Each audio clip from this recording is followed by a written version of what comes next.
Hello everyone, সবাইকে রামাদান কারিম। আজকে আমি ইফতারের জন্য করে দেখাবো অনেক সহজ আর অনেক মজার একটা রেসিপি।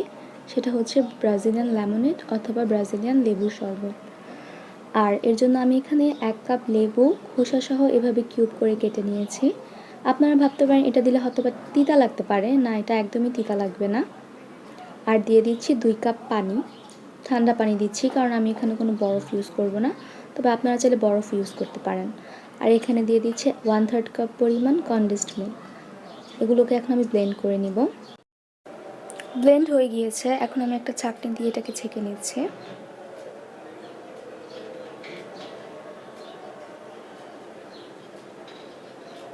এই তো হয়ে গিয়েছে। এটা খুবই সহজ ছিল বানানো, বাট খেতে এটা খুবই মজা। আপনারা এটা ইফতারের সময় খেয়ে খুবই ভালো লাগবে আশা করি। তো আপনারা এটা বাসায় ট্রাই করবেন, আর ভালো লাগলে আমাকে কমেন্ট করে জানাবেন। আচ্ছা, তো থ্যাঙ্কস ফর ওয়াচিং। আল্লাহ হাফেজ।